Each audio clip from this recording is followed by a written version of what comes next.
En la antigüedad, durante varios siglos, Roma fue la principal ciudad del mundo.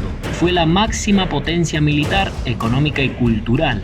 También fue la sede del imperio más poderoso del mundo. Sin embargo, empezó a consumirse a sí misma y fue en decadencia desde el siglo III. Para el siglo V, el Imperio Romano ya no era lo mismo que fue anteriormente. No era tan poderoso. Además, habían otros reinos que se hacían aún más grandes y más fuertes. Tampoco eran tan ricos y su ejército, que fue la base de su imperio, estaba casi deshecho. Tras una serie de invasiones bárbaras a la Italia del siglo V, en el año 476 los guerreros bárbaros derrocan al último emperador romano, Rómulo Augustulo. Entonces aquella gran ciudad eterna, que fue la capital del mundo antiguo y fue el hogar de más de 2 millones de personas, para el siglo VI ve su población reducida a menos de 30.000 y Roma tan solo es una pequeña sombra de lo que una vez fue. Cuando el imperio cayó antes del año 480, el rey bárbaro Odoacro estableció su reino en Italia y su capital en Roma, aunque no duró mucho tiempo, ya que entre los años 492 y el 493, los ostrogodos, un pueblo bárbaro aún más grande que el de Odoacro, conquistaron toda Italia y pasaron a controlar Roma.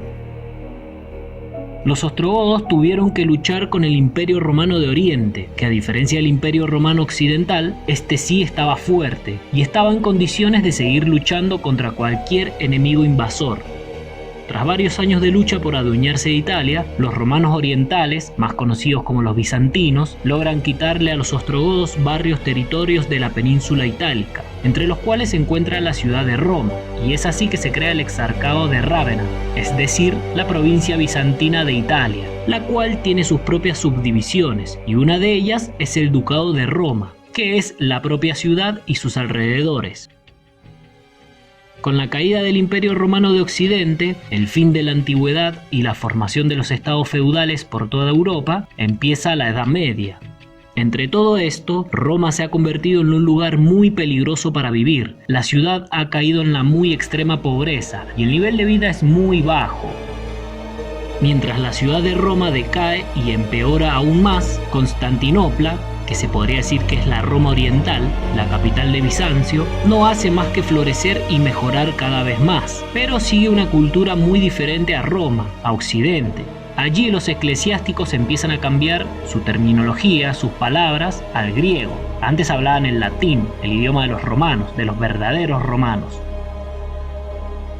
En este periodo de invasiones bárbaras por toda Europa, conocido históricamente como la Alta Edad Media, no ha quedado ningún gobierno con sede en Roma, simplemente ha quedado como una ciudad más, como un pueblo más. Es por ello que la Iglesia se ha convertido en la única institución capaz de asistir a las necesidades de esta golpeada comunidad romana.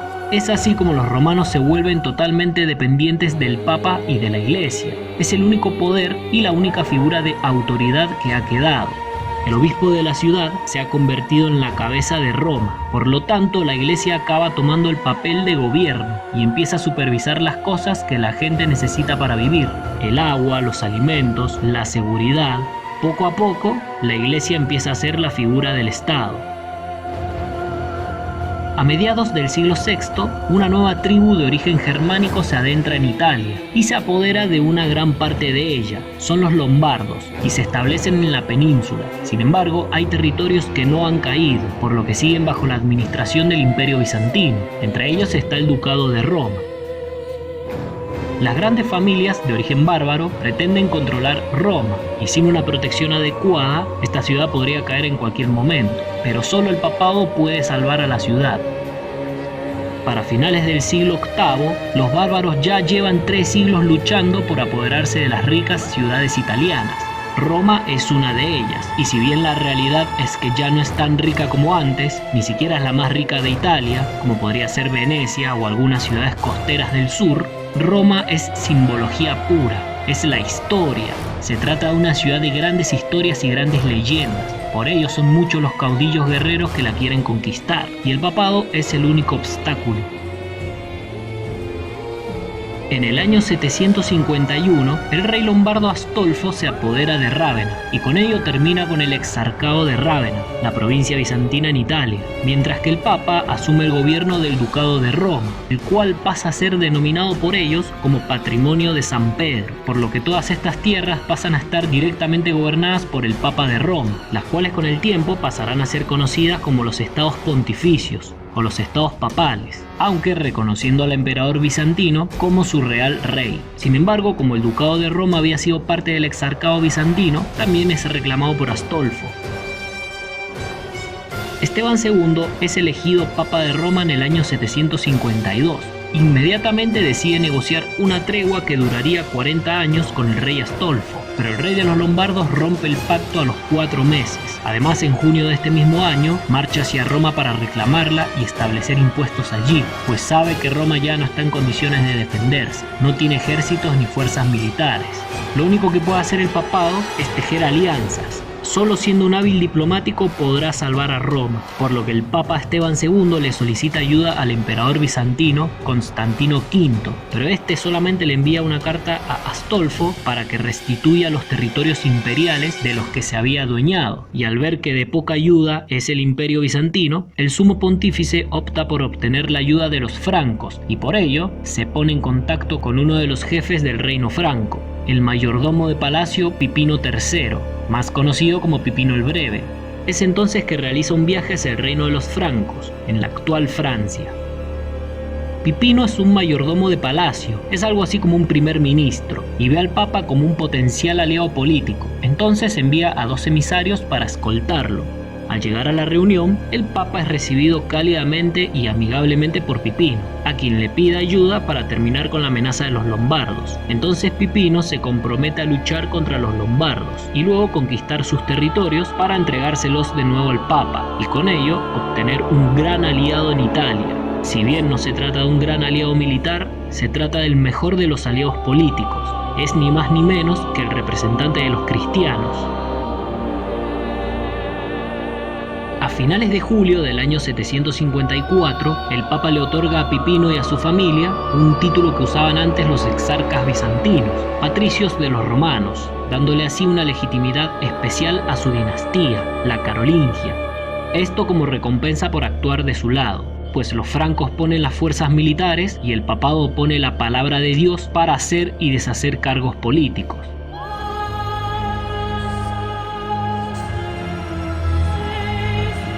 Pipino emprende su marcha a Italia con sus tropas y derrota en 2 ocasiones a las fuerzas del rey Astolfo, en agosto del 754 y en junio del 756. Como resultado se firma un tratado de paz, en donde el rey Astolfo debe ceder un buen territorio con varias ciudades al ducado de Roma. Luego el emperador bizantino, Constantino V, envía algunos emisarios ofreciendo un jugoso soborno al rey de los francos, quien responde que el territorio conquistado, junto con sus ciudades, pertenecen ahora a San Pedro y a la Iglesia de Roma, y que el imperio bizantino ya debería olvidarse de Italia.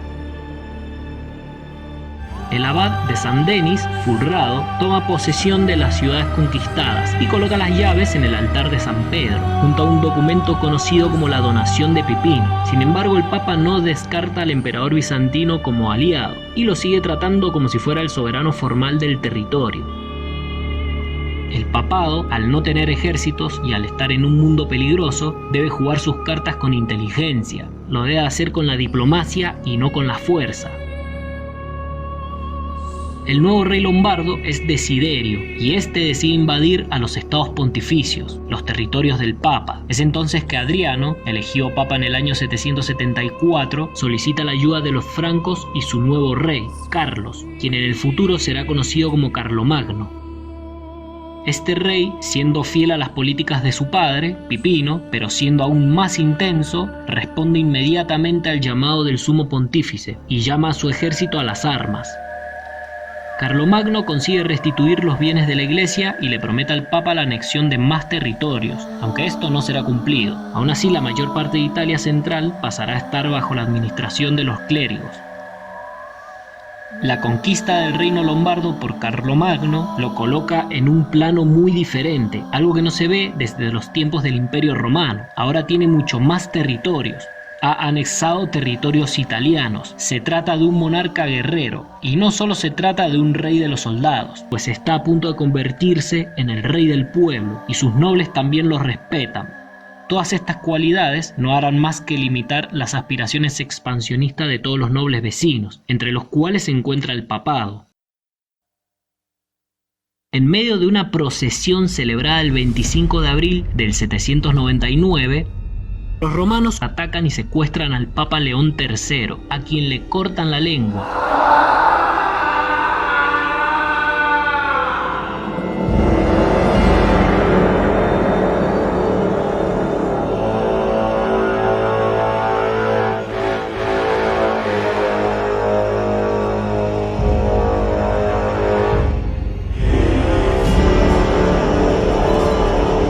Sin embargo, sobrevive al ataque y está decidido a devolverle el favor a los romanos.